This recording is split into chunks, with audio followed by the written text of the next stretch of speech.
আসসালামু আলাইকুম সম্মানিত চাকরির প্রত্যাশী ভাই বোনেরা, আপনারা এখানে দুটি কোশ্চেন দেখতে পাচ্ছেন। প্রথমে আপনারা দেখতে পাচ্ছেন a number of boys dash playing. এখানে শূন্যস্থানে কোন অপশনটি সঠিক, ইজ হবে না আর হবে। আপনারা এখানে আরেকটি কোশ্চেন দেখতে পাচ্ছেন the number of boys dash playing.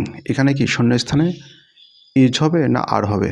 এই দুটি কোশ্চেন কিন্তু একাধিক চাকরি পরীক্ষায় এসে থাকে এবং আমরা মাঝে মাঝে কনফিউজড হয়ে পড়ি। যদিও খুবই সহজ, তারপরেও আমরা মাঝে মাঝে কনফিউজড হয়ে পড়ি।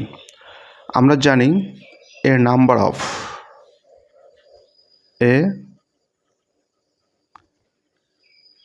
এ number of plus plural verb, অর্থাৎ এ নাম্বার অফের পরে প্লুরাল ভার্ব বসবে। তাহলে এখানে যে দুটি অপশন দেওয়া আছে ইজ এবং আর, এই অপশন দুটির মধ্যে ইজ হলো কি সিঙ্গুলার, আর হচ্ছে প্লুরাল, আর হবে। এর নাম্বার অফ বয়েজ আর প্লেয়িং।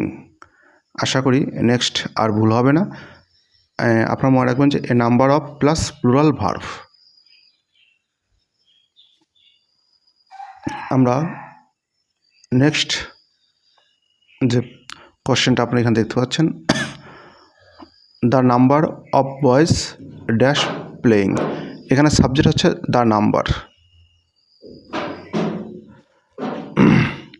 আমরা জানি দ্য নাম্বার এরপরে কি ভার্ব সিঙ্গুলার হয়। এখানে লিখে দিচ্ছি, এখানে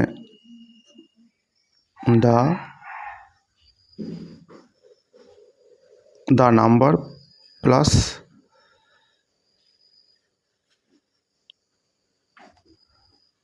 সিঙ্গুলার ভার্ব।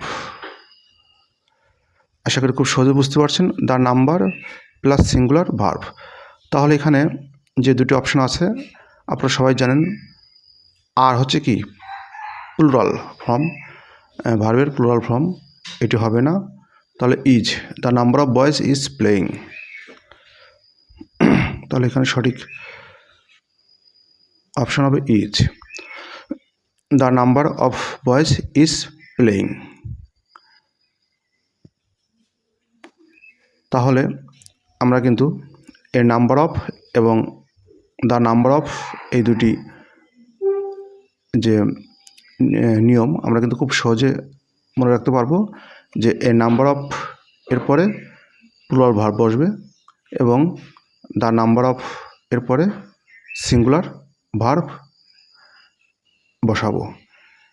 এই দুটি রুলস থেকে কিন্তু প্রায় প্রশ্ন এসে থাকে।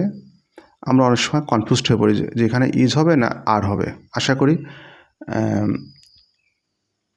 নেক্সট যেহেতু ভুল আর হবে না। সবাইকে অনেক অনেক ধন্যবাদ।